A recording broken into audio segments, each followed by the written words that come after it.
India market invest mindset আপনাদের স্বাগত। যা চ্যানেল নতুন এসেছেন তাদের কোনো প্লিজ চ্যানেলটাকে সাবস্ক্রাইব করবেন, লাইক করবেন, বেল আইকনটা প্রেস করবেন, তার সাথে অল বাটনটা প্রেস করবেন, নোটিফিকেশন সঙ্গে সঙ্গে আপনাদের কাছে গিয়ে পৌঁছাবে।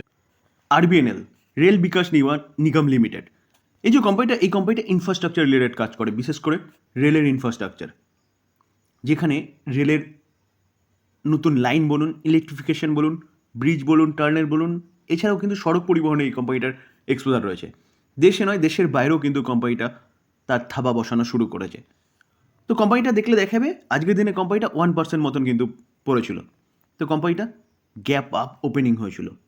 তো কোম্পানিটাকে নিয়ে ভালো নিউজ পাওয়া যাচ্ছিল, যার জন্য কিন্তু কোম্পানিটা ভালো গ্যাপ আপ ওপেনিং হয়েছিল। সেখান থেকে মার্কেটের প্রেশারের জন্য কন্টিনিউয়াসলি নিচে এসছে এবং অবশেষে 1% মতন একটা ডাউন সাইড মুভমেন্ট দেখিয়েছে। তো চলুন দেখে নিই কোম্পানিটাকে নিয়ে কী নিউজ পাওয়া যাচ্ছে। কোম্পানিটা যে 3% আর্লি মর্নিংয়ে বাড়ার পিছনে যদি কারণ বলেন, তাহলে কারণ হচ্ছে কোম্পানিটা নতুন একটা বিড করেছে, লোয়েস্ট বিড কত, 295 করোড়, অর্থাৎ বলতে পারেন 295 করোড় একটা প্রজেক্ট কিন্তু এই কোম্পানিটা পেয়েছে। এই কোম্পানিটা যে অর্ডারটা পেয়েছে, সেই অর্ডারটা কোথা থেকে পেয়েছে? সাউথ সেন্ট্রাল রেলওয়ে থেকে। তো সাউথ সেন্ট্রাল রেলওয়ে থেকে কিসের অর্ডার পেয়েছে কোম্পানিটা? দেখুন, ইঞ্জিনিয়ারিং, প্রোকিউরমেন্ট এবং কনস্ট্রাকশনের কাজ করবে, ডবল ট্র্যাকিং অর্থাৎ ডবল লাইনের জন্যে। স্যার এই কোম্পানিটাকে দেখলে দেখাবে, দেখুন লাস্ট এক বছরে কোম্পানিটা 175% রিটার্ন দিচ্ছে। কখন? কোম্পানিটা তার হাই থেকে 31% নিচে আছে। তো 31% নিচে থাকা সত্ত্বেও কোম্পানিটা লাস্ট এক বছরে কিন্তু 175% রিটার্ন দিয়েছে। দেওয়ার পিছনে কারণ রেলের ইনফ্রাস্ট্রাকচার ডেভেলপমেন্ট এবং একের পর এক অর্ডার। তো সেই জায়গায় দাঁড়িয়ে স্যার রেলের ইনফ্রাস্ট্রাকচার কিন্তু এখনও শেষ হয়ে যায়নি, আমি বারবার বলছি। কারণ গভর্নমেন্ট যে লক্ষ্যমাত্রা রেখেছে, অর্থাৎ 54 লাখ কারোর, যেখানে এত বড় একটা অর্ডার বা এত বড় ইনফ্রাস্ট্রাকচার রিলেটেড কাজ কিন্তু করবে কততে? 2030-এর মধ্যে। সেখানে 100% ইলেকট্রিফিকেশন বলুন, নতুন পাটরি বলুন, যেখানে রেল পৌঁছায়নি সেখানে রেল ব্যবস্থাকে পৌঁছে দেওয়া বলুন, রেলের আপগ্রেডেশন, নতুন স্টেশন বলুন, নতুন ট্রেন বলুন, সব কিছুতে। তো সেই জায়গায় দাঁড়িয়ে স্যার হিউজ কাজ এখনও বাকি রয়েছে। কোম্পানিটা অনেকটা ডিসকাউন্টে চলছে। আপনি কিন্তু চিন্তাভাবনা করতে পারেন, লাস্ট এক মাসও দেখলে দেখা যাবে কোম্পানিটা 8% মতন পড়েছে। পড়ার পিছনে কারণ অবভিয়াসলি মার্কেটের প্রেশার, এবং তার সাথে কিন্তু আরেকটা কারণও অ্যাড করা যেতে পারে, যেখানে কোম্পানি কোয়ার্টার 2 এর রেজাল্ট কিন্তু অতটা ভালো হয়নি। তো স্যার ভালো হয়নি মানে এই নয় যে এখানেই সব কিছু শেষ। কোম্পানি আগে একের পর এক অর্ডার পেয়েছে, বিশেষ করে 2023-এ যখন ফার্স্ট গভর্নমেন্ট লঞ্চ করেছিল এই 54 লাখ কারোর খরচা হবে, সেই অনুযায়ী অর্ডার ভালো আসছিল। তারপরে একটু অর্ডার থিতিয়ে গেল কিসের জন্য? কারণ গভর্নমেন্টের ইলেকশন এসেছিল, ইলেকশনের জন্য। আবার কিন্তু বাজেট আসতে চলেছে। তো বাজেটের কাউন্টডাউন এখন থেকে প্রায় শুরু। তো সেই জায়গায় দাঁড়িয়ে স্যার এই কোম্পানিটা কিন্তু ভালো অর্ডার পেতে পারে, আপনি রাডারে রাখতে পারেন। ডিসক্লেমার দিয়ে রাখি, বাই রেকমেন্ডেশন নয় sir. Minda, auto ancillary company, যে কোম্পানিটাকে দেখলে দেখা যাবে, দেখুন আজকের দিনে কোম্পানিটা 8.72% একটা ভালো অফসাইড মুভমেন্ট দেখিয়েছে। যেখানে এই কোম্পানিটা যদি আমরা মার্কেট ক্যাপ দেখলে দেখা যাবে মার্কেট ক্যাপ 52,000 কারোর, অর্থাৎ লার্জ ক্যাপের দিকে পা বাড়িয়েছে কোম্পানিটা। কোম্পানিটা যদি রিটার্ন দেখলে দেখা যাবে, দেখুন এক বছরে 59% রিটার্ন দিয়েছে। যেখানে আমরা যদি 5 বছর রিটার্ন দেখলে দেখা যাবে কোম্পানিটা প্রায় 500% রিটার্ন দিয়েছে। এবং ম্যাক্সিমাম চার্ট প্যাটার্ন যদি দেখলে দেখা যাবে 19,523% রিটার্ন দিয়েছে। Sir auto ancillary parts provide করে, যেখানে চারিদিকে এখন ইলেকট্রিক ভেহিকেলসের জমানা চলছে, বা ইলেকট্রিক ভেহিকেলস নিয়ে কাজ শুরু হচ্ছে, নতুন নতুন কার ম্যানুফ্যাকচারিং হচ্ছে ইলেকট্রিক ভেহিকেলসের। তো সেই জায়গায় দাঁড়িয়ে কিন্তু এই কোম্পানিটার বিজনেস কন্টিনিউয়াসলি বাড়ছে, যার জন্য কিন্তু কোম্পানিটা এতটা ভালো পারফরমেন্স দেখিয়েছে। তো এই কোম্পানিটার রেজাল্ট আজকে ডিক্লেয়ার হয়েছে। তো চলুন রেজাল্টটা একটু দেখে নিই। আমরা কোম্পানিটার আজকের দিনের চার্ট দেখে বোঝাই যাচ্ছে রেজাল্ট যা মার্কেট এক্সপেক্ট করছিল সেরকমই এসছে, বা তার থেকে হয়তো ভালো এসছে, যার জন্য মার্কেট কিন্তু এতটা সেলিব্রেট করেছে। এটা হচ্ছে এই কোয়ার্টার, এটা আগের কোয়ার্টার, এবং 2023 সেপ্টেম্বর, এক বছর আগে, যেখানে সেলস 3621, অর্থাৎ রেভিনিউ 3621 হয়েছে এক বছর আগে, সেটা 3800, সেটা 4200। তাহলে ইয়ারলি কোয়ার্টারলি কিন্তু কোম্পানির যে সেলস বা রেভিনিউ সেটা কিন্তু বেড়েছে। এবার আমরা যদি অপারেটিং প্রফিট দেখলে দেখাবে, দেখুন 402 এক বছর আগে, সেটা আগের কোয়ার্টারে কত ছিল?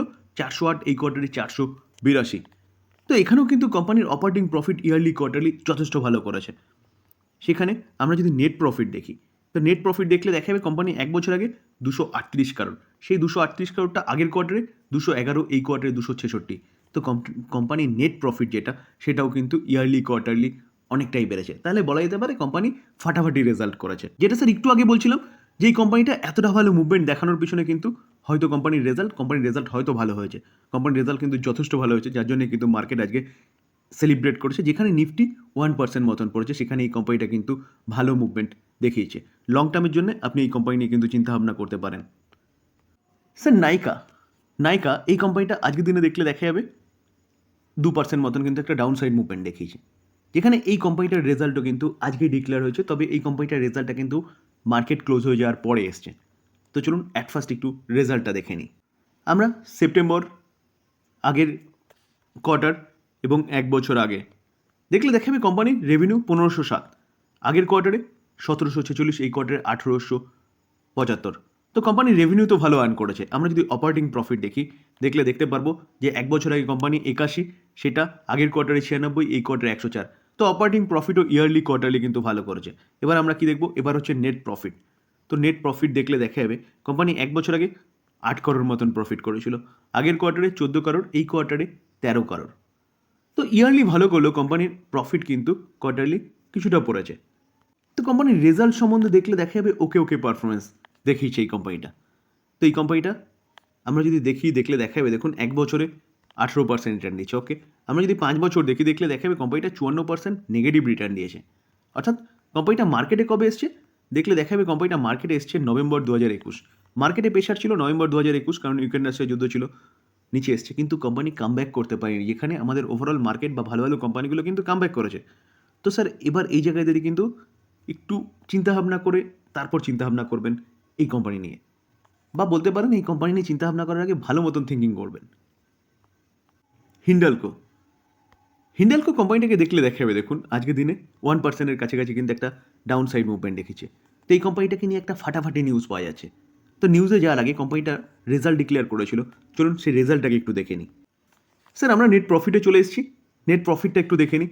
যেখানে 1 বছর আগে 2196, আগের কোয়ার্টারে 3000, এই কোয়ার্টারে 3909। তো কোম্পানি কিন্তু নেট প্রফিট ইয়ারলি কোয়ার্টারলি যথেষ্ট ভালো করেছে। এস্টিমেটকেও দেখলে দেখাবে, এস্টিমেটকে তারা বিট করেছে কত, 10.41% হারে। তো রেজাল্ট যথেষ্ট ভালো করেছে। তার পাশাপাশি যে নিউজটা পাওয়া যাচ্ছে, চলুন এবার সেটা দেখে নিই। দেখুন এই আর্টিকেলটা দেখলে দেখা যাবে কোম্পানির রেজাল্ট খুব ভালো করেছে। একটু আগে দেখলাম 78% ভালো মুভমেন্ট দেখিয়েছে নেট প্রফিট। ওকে, তার সাথে সাথে কোম্পানিটা কিন্তু প্ল্যান করছে ক্যাপেক্স করার কত, 4 থেকে 5 বিলিয়ন ডলার, মানে 4 থেকে 5 বিলিয়ন ডলারের একটা ক্যাপেক্স করার প্ল্যান করছে। কিসের জন্য? অবভিয়াসলি তার বিজনেস এক্সপ্যান্ড করার জন্যে। স্যার এই যে ক্যাপেক্সের কথা আমরা শুনতে পাচ্ছি 4 থেকে 5 বিলিয়ন ডলার, সেখানে অ্যাপ্রক্সিমেট বলা যেতে পারে স্যার 32,000 থেকে 40,000-এর মধ্যে অ্যাপ্রক্সিমেট বলা যেতে পারে। তো এত বড় ক্যাপেক্স কতদিনের মধ্যে করবে? Next 3 years. আর্লি মর্নিংয়ে দেখলে দেখা যাবে কোম্পানির রেজাল্ট অনুযায়ী কিন্তু কোম্পানি ভালো গ্যাপ আপ ওপেনিং হয়েছে। মার্কেটের প্রেশারের জন্য এই কোম্পানিটাও কিন্তু নিচে এসছে। তো এই কোম্পানিটা আপনি লং টার্মের জন্য চিন্তাভাবনা করতে পারেন, যেখানে 1 বছরে দেখলে দেখা যাবে কোম্পানিটা 33% রিটার্ন দিয়েছে। আমরা যদি 5 বছর দেখলে দেখা যাবে কোম্পানিটা 245% রিটার্ন দিয়েছে। লং টার্ম ইনভেস্টমেন্টের জন্য বেস্ট ইনভেস্টমেন্ট হতে পারে স্যার এই কোম্পানিটা। স্টেট ব্যাঙ্ক অফ ইন্ডিয়া, তো যতগুলো পিএসইউ ব্যাঙ্ক আছে না, তার মধ্যে কিন্তু নাম্বার 1 ব্যাঙ্ক বলতে পারেন। এই ব্যাঙ্কটাকে দেখলে দেখা যাবে, দেখুন আজকের দিনে প্রায় 2.5% মতন একটা ডাউন সাইড মুভমেন্ট দেখিয়েছে। তো আমি সেকেন্ড ভিডিওতে আলোচনা করেছিলাম, যেখানে আজকে মার্কেট পড়ার পিছনে কিন্তু ব্যাঙ্ক নিফটি বলুন বা নিফটি ফাইন্যান্সিয়াল সার্ভিস বলুন, এদের প্রচুর হাত রয়েছে। তো নিফটি ফাইন্যান্সিয়াল সার্ভিসের মধ্যে অবভিয়াসলি স্টেট ব্যাঙ্কও রয়েছে। এইচডিএফসি ব্যাঙ্ক, স্টেট ব্যাঙ্ক যদি এতটা পড়ে, তাহলে মার্কেট কেন পড়বে না? তো এটাই কিন্তু কারণ ছিল আজকে মার্কেট পড়ার পিছনে। তো স্যার স্টেট ব্যাঙ্কে নিয়ে একটা ভালো নিউজ পাওয়া যাচ্ছে অবভিয়াসলি মার্কেট ক্লোজ হয়ে যাওয়ার পরে। তো এই ব্যাঙ্কটা কিন্তু আপনি কালকে রাডারে রাখতে পারেন, বা লং টার্মের জন্য বেস্ট ইনভেস্টমেন্ট হতে পারে, যেখানে অনেকটা কিন্তু নিচে চলছে এখন তার হাই থেকে। হাই কত মেরেছে? 912। চলছে কততে? চলছে 826-এ। চলুন নিউজটা কী পাওয়া যাচ্ছে সেটা একটু দেখে নিই। দেখুন এসবিআই রেডি হচ্ছে কিসের জন্য? ফান্ড রাইজের জন্য। কত? 10,000 করোড়। সেটা কিসের? দেখুন through 15 years infra bond. Next উইকে কিন্তু এটা হতে চলেছে। তো এসবিআই 10,000 করোড় ফান্ড রাইজ করছে অবভিয়াসলি কিসের জন্য? তার বিজনেসকে এক্সপ্যান্ড করার জন্য, এবং সেটা হতে চলেছে কত? নেক্সট উইকে। লেটেস্ট নিউজ দেখুন, জাস্ট কিছুক্ষণ আগে নিউজটা কিন্তু পাবলিশ হয়েছে, 12ই নভেম্বর 7:40 PM। তো আগামীকালের জন্য কিন্তু আপনি এই কোম্পানিটা রাডারে রাখতে পারেন। আর লং টার্ম ইনভেস্টমেন্টের জন্য বেস্ট ইনভেস্টমেন্ট বা বেস্ট পিএসইউ কোম্পানি বলতে পারেন। তবে ডিসক্লেমার দিয়ে রাখি, কোনো বাই রেকমেন্ডেশন নয়। কোম্পানিগুলোর সম্বন্ধে নিউজ পাওয়া যাচ্ছিলো, সেগুলো আপনাদের সামনে তুলে ধরার চেষ্টা করলাম টোটালি লার্নিং পারপাস। বাই করবেন, নিজে অ্যানালাইসিস করবেন বা আপনি আপনার ফাইন্যান্সিয়াল অ্যাডভাইজারের সাথে কথা বলে নিয়ে তারপর করবেন। থ্যাংক ইউ, ভালো থাকবেন।